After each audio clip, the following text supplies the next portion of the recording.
Okay, so today we're going to be showing you how to make our next two parts, which is going to be our frame pawl and our handle pawl. We'll be doing this on our web mill for the first one for our frame pawl. Then we'll go over to our second mill, and our third mill, we'll do them both together. Right now we're going over the facing process. So the first step is to take my frame pawl and decide which side has the draft. So when I look at this, if I come over, I've a few methods to do this. One of the easiest methods is to find a 90-degree surface, take it and press the flat face against it, and I can clearly see that there is no gap here. When I flip it over, however, now there's clearly a gap. I can see a shadow there. So now I know that this side is my thicker side and this side is my thinner side. The other method is to do it through inspection, coming here and looking straight down. So if I look straight down, I can see that there is one profile. You can get a little bit closer if you want. So I can clearly see that there's only one profile. When I flip it over here, I can see that there's two profiles. So I can see a profile here and here. You see that little gap? I don't see it on this edge. So that's how I know that this is my thick side and this is my thin side. Because remember that it's going to have draft, right? Like this or like this, one way or the other, okay? So the idea is that you want the thick side, right? You want it to be like this in the vise. So we'll take it over. Make sure that you have the parallels in here and that there's no chips on them. We're having some issues with people not setting their parallels right and not putting the chips, which gives you an uneven finish. Sorry, an uneven surface. So I'm just gonna check them real quick, make sure there's no chips. Then I'm going to place it in here with my draft down and bring it in tight, just like that. Now what I'm gonna do is I'm gonna take my brass hammer and I'm going to tap it, and at the same time I tap it, I'm gonna come in here and tighten this. So I'm tightening this with my left hand, and I'm tapping with my right hand, okay? Just like that. And if you notice, I'm only tapping the areas where it's actually making contact with my parallels, which is here, here, and here, okay? If I did it right, my parallels will not move, and I can see that they're not moving, okay? That means I did it right. All right, now we're going to start the milling process. Remember that whenever you're changing your depth, you have it on like this, okay, and I can move this up and down. The moment I'm at a set height, I take it off, I put it on backwards. That prevents me from bumping it with my knee or my hip for any reason and throwing off my measurement, okay? If it's like this, right, I can easily bump it and change my height, okay? When I flip it around, that doesn't matter because it's not actually geared to it right now, okay? So I'll put it on the right way. I'll back it up, come over the top.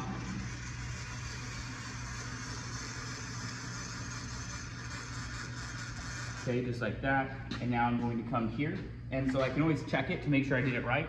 So I'm assuming that forward is forward, and what I'm going to do is I'm going to see which way it spins, okay? So I turn it off and then back on and then back off, and now I can see which way it's spinning, see how it's spinning this way, and I can see that it's spinning towards my teeth. Okay, that's what I want. I don't want it spinning backwards, which is going against the carbide inserts. If it sounds different than everyone else doing it, there's a good chance it's because you're spinning it backwards. So just check before, or trust it. Forward is forward. On some of these, you can't trust them, so just be aware of that. So forward right now is forward, and now we're going to come in using our Z. And I'm actually going to hear it before I see it. I'll hear it make contact first. And this is the same process we did over on the lathe, right, when we faced it. Okay, so I just got to come in until I just hear it make touch. Right. We'll hear it, and right there, okay? So now I can hear it, and I can see that I'm taking off, and you get a little closer. So you can see that it's cutting. Now remember that in the direction that you go will determine how the chips are thrown. So now we're gonna go all the way across the whole part.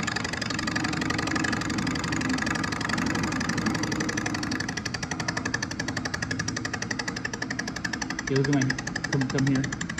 So the key to doing this is keeping a nice consistent rhythm, right? If I start and stop, I will put divots into it, right? I want to keep it one consistency all the way through. And this is a little bit fast for a good finish, but this is about like, for your roughing passes, this is fine.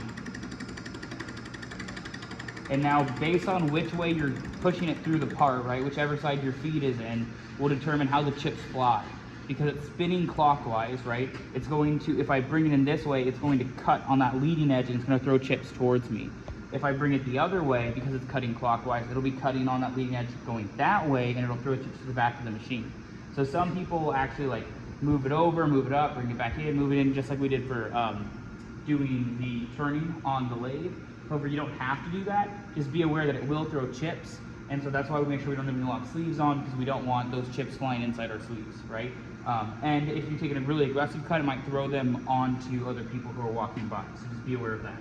Okay, so I have set my 0 now, so I'm going to come here, and I'm going to grab my dial and my knurl, right? And now I can move my knurl loose. Once that's loose, I can now move my dial without actually moving it. So you see how this isn't moving, right? But my dial is, so I'm gonna bring it to 0. Okay, just like that. Now I'm at 0, my line's matched up. I tighten my knurl, and now when I go to move this, look. See how it actually does move this? Okay, that's what I want.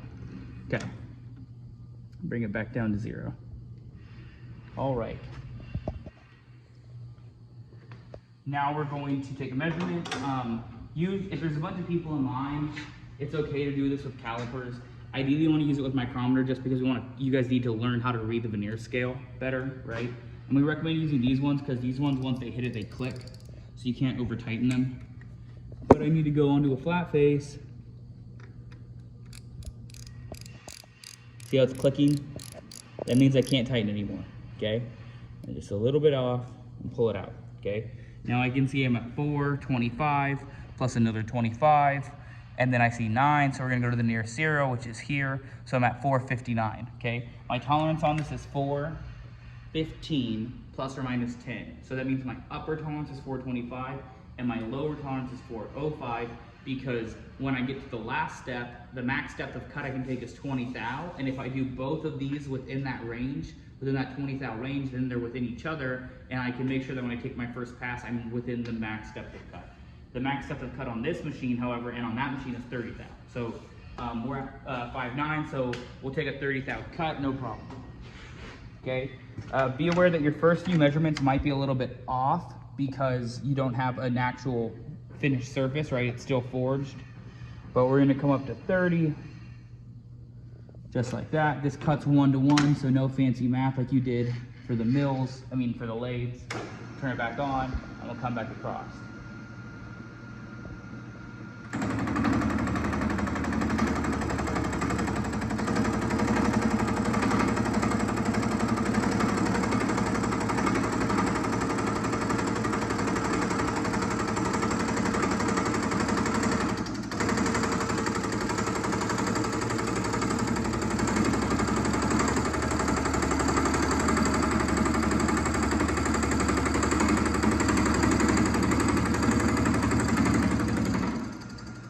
Okay, and just because it stopped cutting doesn't mean I stop my feed rate, right? I want to keep the same feed rate, because remember that it also cuts a little bit on the back side, and usually your back side will also determine your finish, okay?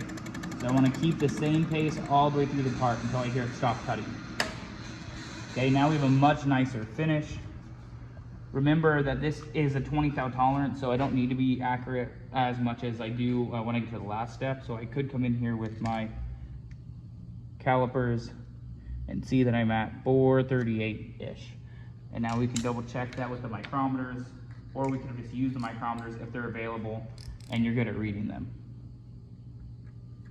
Okay, so I can see 4, I can see 25, and I can see 6. 425 plus 6 is 431, okay?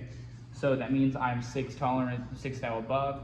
And the other way you can do this is, because we know we're going to specific ones, is I know that 425 is here, right? I know it's 4-0 at the first line. So then I could just say, well, where am I?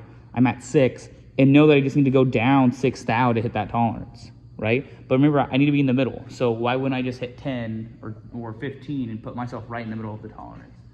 So that's what we're gonna do. We're gonna take a 15 thou cut, which should put us right within those tolerances. So I'm at 30, and now I'm gonna bring it up to 45. Just like that.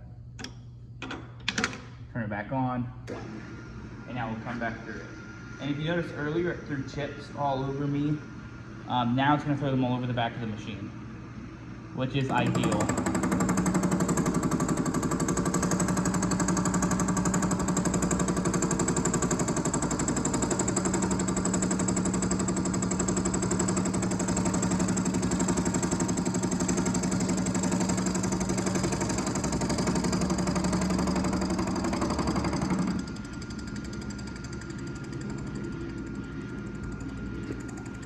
Okay, remember the slower you go, the better your feet, the better your surface. Your surface is determined by your feed rate and your cutting speed. So if I want a better surface finish, I could go slower, but I'm doing it at the expense of time, right? So if I have the time to do it, sure. Sometimes you don't have the time.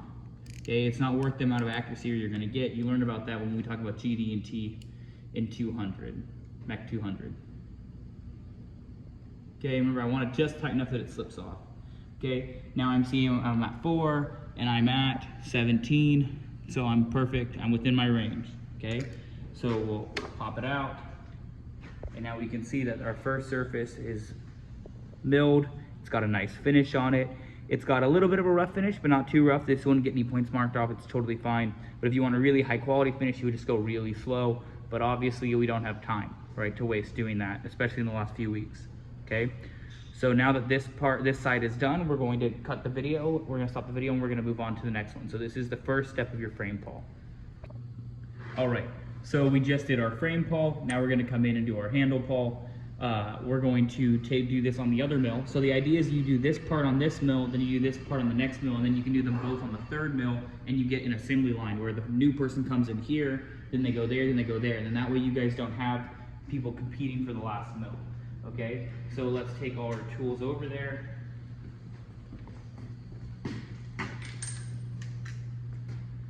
So remember that this also has draft. We need to make sure we put the draft down so I can do the same tricks I did earlier, right?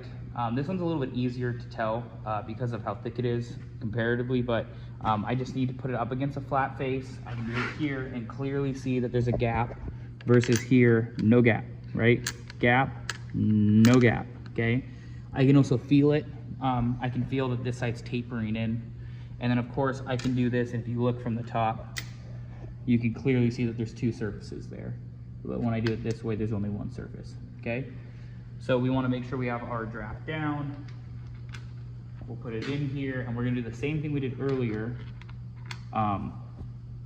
The only difference is because this hits it in more than 3 places, sometimes people will have an issue actually getting it set. So big thing is making sure there's no chips underneath it. And then this has its own brass hammer. So that one had one on the other side. And now we're gonna do the same thing where I'm gonna press down here, and I'm just putting the weight of my hand on it, and then I'm tapping down.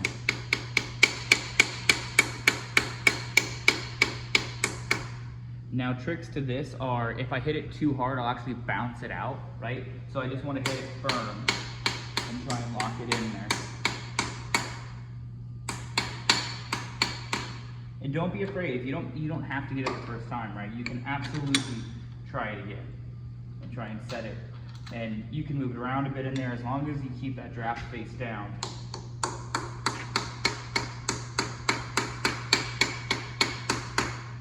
And I usually recommend, this is usually when people mess up on, so I recommend trying to hit the upper tolerance of it. That way, if for some reason it's like, you don't mill it flat, you end up milling it at some weird angle, then you still have extra to get off, okay? All right, so now we're set. We're gonna do the same thing. So I take it, I raise it up, bring it over. I'll check which way it's spinning in a second. If you see it's off left to right, you can also recenter it. And now we come here. Now this one doesn't say forward and reverse, it has 1, 2, and 0. So we'll go to 2 first, and we can see that was reverse. See how it's spinning backwards? Okay, we want to be spinning forward. Also, it'll be clockwise. We want to make sure it's spinning clockwise, so you should be on the 1. Okay? Now we'll bring it over. We'll bring it back down. Make contact. And I hear it, boom, and I see it.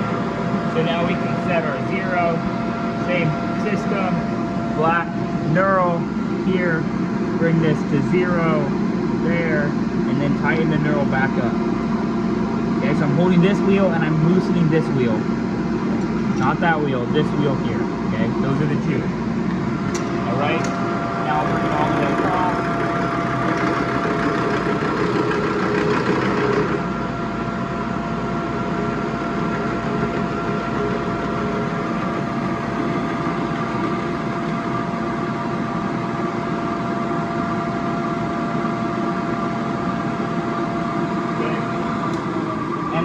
my condition for this part is it needs to be faced, right?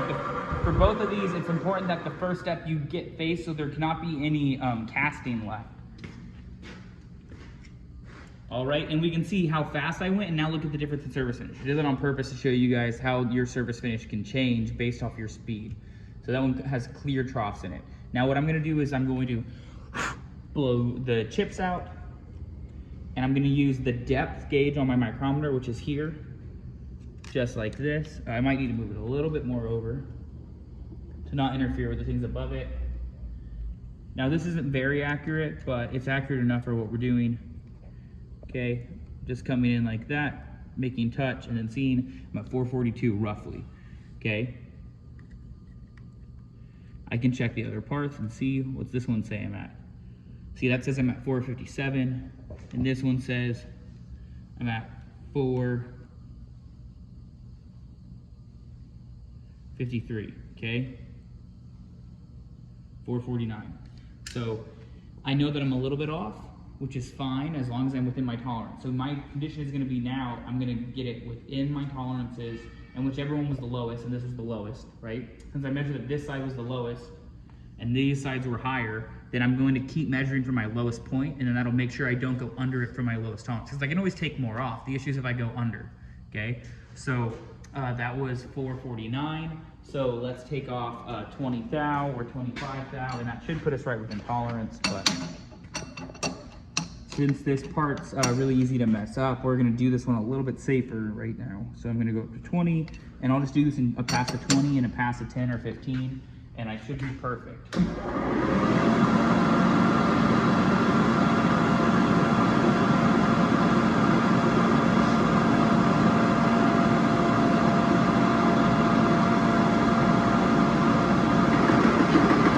this is a much more reasonable speed.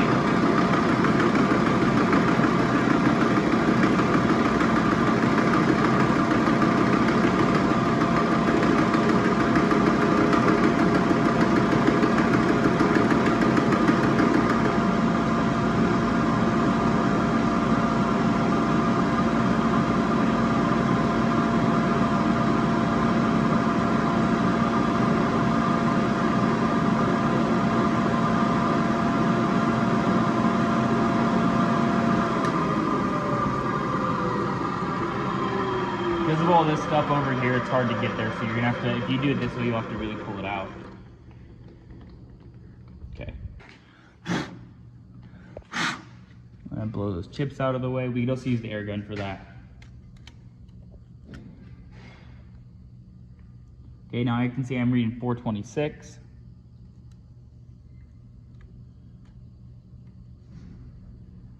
$439.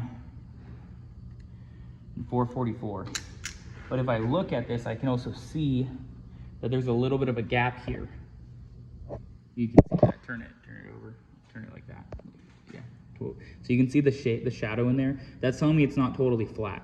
So what I might do is just say that I'm close enough, and maybe take another 5 thou off, and then put it into the other one and actually measure it. I could also, of course, do what? Take it out of the chuck. Grab because I can't measure the micrometer with it right now. I can actually measure it and see where I'm at. And on this one, I would definitely recommend measuring it at multiple points. So this one's telling me I'm at 425 plus 15. So I'm 15 over. This one's telling me I'm 13 over. And this side's telling me that I am actually within tolerance, right? So I don't want to go too low, and we can see here, like when we look at it from the side, I don't know if you'll be able to pick that up, but you can clearly see that this side looks thinner than this side because of the way it's chucked. But now that we have a nice flat reference face, I can take this and put it into my other mill. Ideally, you'd put it within the same range, but we've been having a bunch of students make the mistake of making it not being flat, and then when they put it into this and they go to cut it, they end up not being able to hit the tolerance.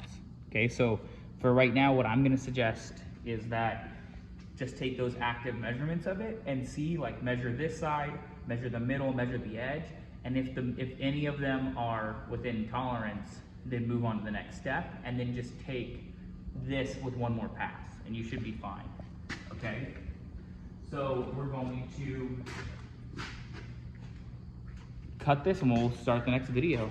So now we have side A is, our frame pawl is done. Our handle pawl is a little bit over tolerance, but that's okay because we're gonna just take one extra pass because a lot of students are making the mistake of making this one too thin. So we're gonna try and fix that now rather than trying to fix it on the other machine.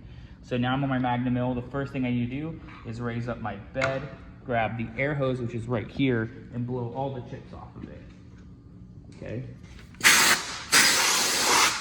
Blow the chips off. Something to be aware of, because this is a Magnum mill, right? It's magnetic. When I come here, it's locked on. If you have chips on here and the magnet's on, you're not going to be able to blow them off well. Okay? You can do it if you really get close and hit them like that. You can do it, and I'll do that when we go. But when you're cleaning it off, just turn the magnet off and do it. It'll be way quicker and easier. Okay. So remember, the reason the draft mattered, one of the reasons is because these only fit into this jig one way.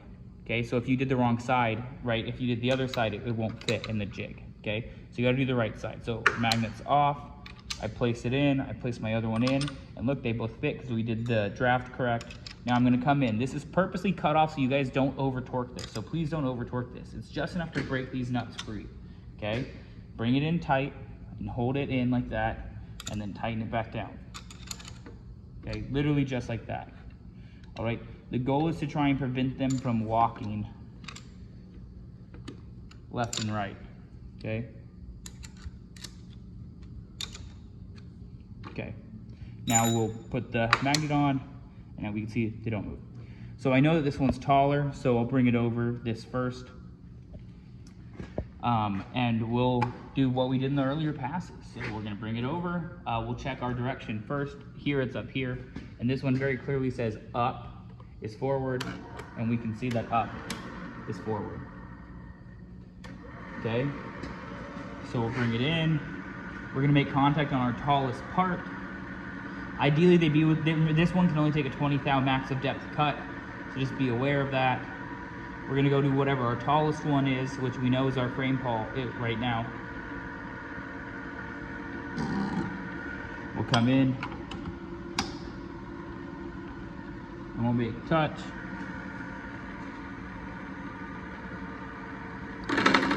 Okay, I can hear it, and now we'll bring it over. And now we can clearly see that this is not flat, right? Because we would have hit the whole thing, and instead we only hit on that edge, all right? And we'll bring it across both, but we know that that's lower. So now what we're going to do is just come in for a measurement, or we could come in for a facing pass, so we'll come in just 5 thou. We know that our tolerances are 405, our end dimension is 375 plus or minus 2 thou. So that means that I can easily, if I'm at 405, I can easily take a 10 thou cut.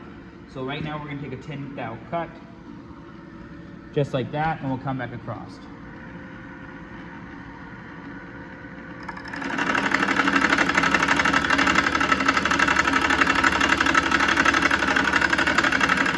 Try not to hit you in the face with this chip.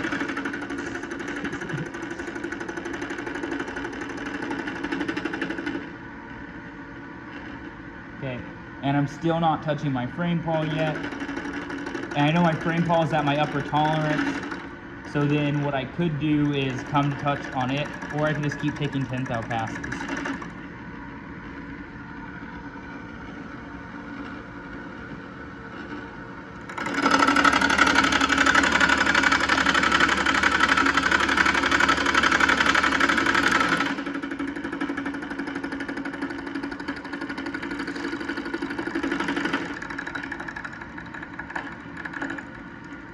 And I just barely made touch on my other part. Okay, so now we'll come in for another 10 now that both my parts are being milled at the same time, and we'll come back across.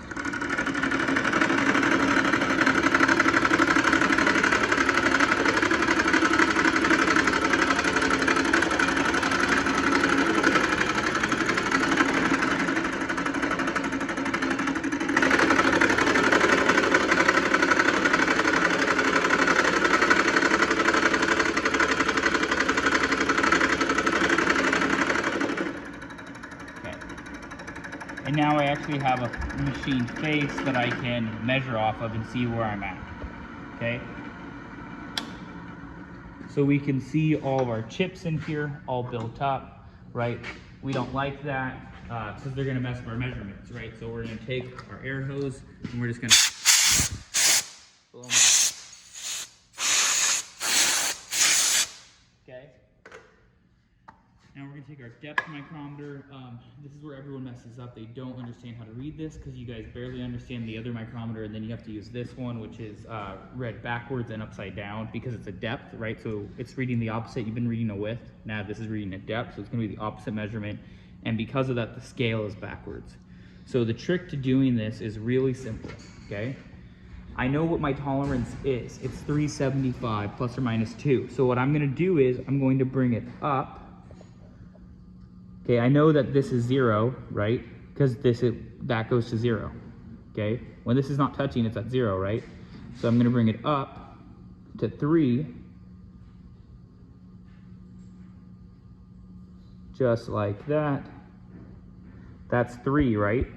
And now I'm gonna go up to 75. So that's 1 rotation, 2 rotations, 3 rotations. That's 375, and my upper tolerance is plus 2. So I know that when I see 4 and I see 2 and I pass that line, right, that's my upper tolerance. So what I'm gonna do is I'm just gonna measure where I'm at and see how much it takes to get to that, okay? So we'll come over here to the machine face, okay? I'm holding it flat with 2 fingers. Ideally we do it here, but we haven't machined that part yet, so we'll do it over here for right now. 2 fingers, and then I just thimble it down till it touches, okay? Just like that, just when it touches. Okay, now we'll read it and go, oh, I'm at whatever this dimension is, right? Okay, it's hard, right? So what I'm gonna do is I'm just gonna count barrel rotations. Okay, I can see that I'm at 5, 6, 7, 8. I'm at 8, so let's go to 0. Okay, that was 8. And now if I go another 25, where does that put me? Right on our tolerance. So I know I'm 25 plus 8, which is going to be 33, so I'm 33 above tolerance, but remember your tolerance is plus 2, so you could say you're 31 above tolerance. So then I know if I move this down to 31, I hit it, but remember we only take 20 thou cuts. So instead what I'm gonna do is I know I'm over 20, so I'm gonna take a 20 thou cut, and then when I'll measure it again and see how much it takes to get close to my exact tolerance, okay? So I'm at 30 right now. Okay, and if you get confused with this, you can always reset it to 0. And now you don't have to do additional math and just go, I need to come up to 20, right? Just like that, okay? Remember, you can always make this easier for yourself. Okay, now we'll come back in.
Okay, turn it back off, grab our air hose, and we took the max depth of cut, which is why it was felt a little bit aggressive and was taking those big chips. So remember, if you're gonna do that, just go a little bit slower than you normally would. And we wear safety glasses for a reason. We can blow those chips off and not worry about hitting us in the eyes, okay? Now we'll take our depth, and by the way, we've met our first condition, right, was that they need to be both flat and they need to be the same height. So now it's just trying to hit our tolerance, right? We want to hit that tolerance. Okay, so now that I have a much nicer face to measure on, yeah, that's okay. We'll come in here, and now I can see I'm at 4 to 0, okay, and bring it back in, okay? Remember, my tolerance is here, all right? So overall, let me double check this. This micrometer actually feels like it's getting loose. Back it all the way up. Make sure I'm getting a legitimate measurement, which I am not. Let's go 0, 0. No, it's good. Okay. We can also try and measure the same points. Remember that you have a tendency to tilt. That's why you want to try and keep it flat.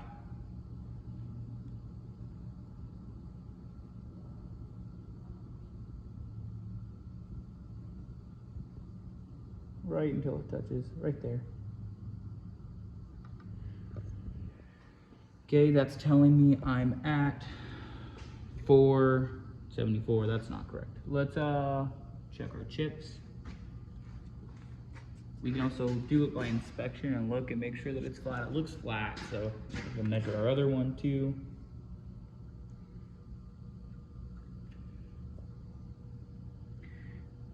Okay, this is telling me what I thought we'd be reading, which is 12 above 75, right? Which means I need to take off 12 to hit my upper tolerance, or 10, right? 10 is my upper, because 75 is the middle of the tolerance. I am going plus or minus 2. So that's telling me to take a 12 thousandths cut. We'll check here and see as well.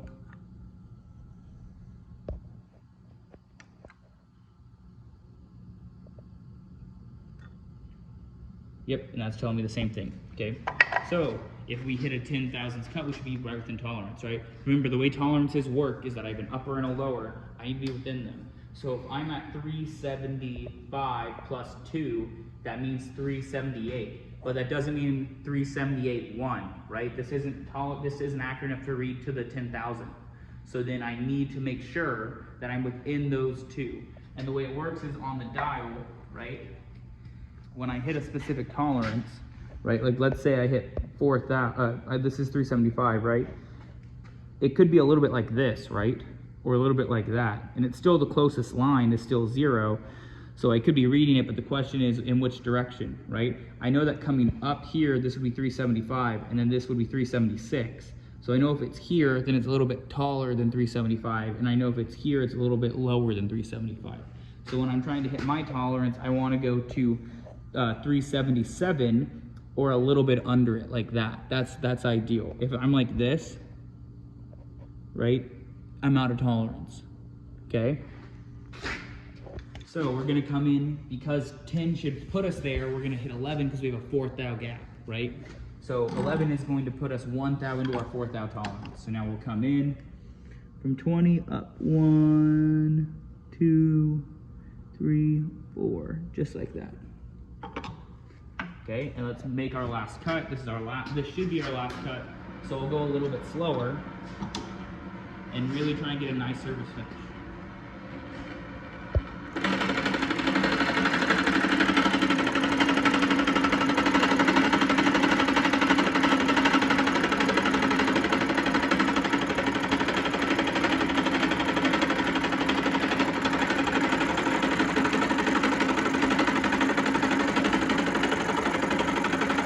The idea is just being consistent, right? When you start and you stop, you end up losing accuracy. You end up losing that surface finish.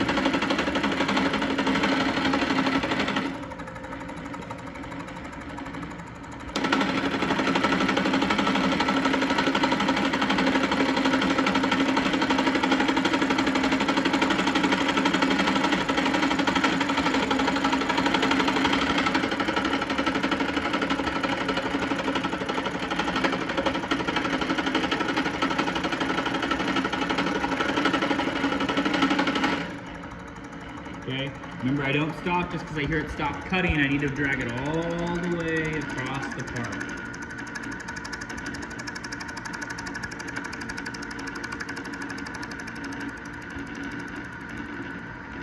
Okay, now I'm all the way across. I'm gonna take my air hose,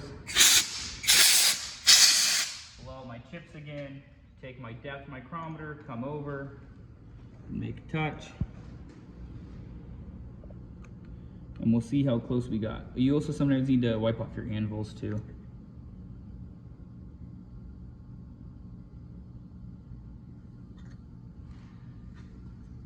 No, that's not correct.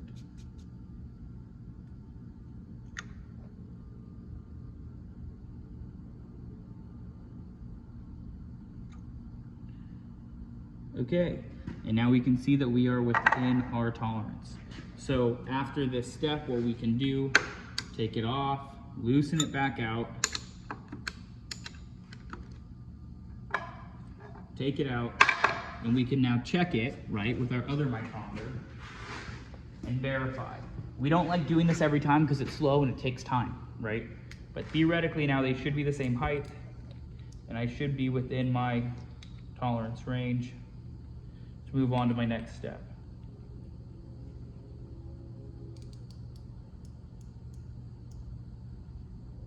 Okay, and I am there. Okay, so we can see, right, I'm at 375 plus 2 thou. So I could take a little bit more off, but for the sake of this video, we're gonna move on. Okay.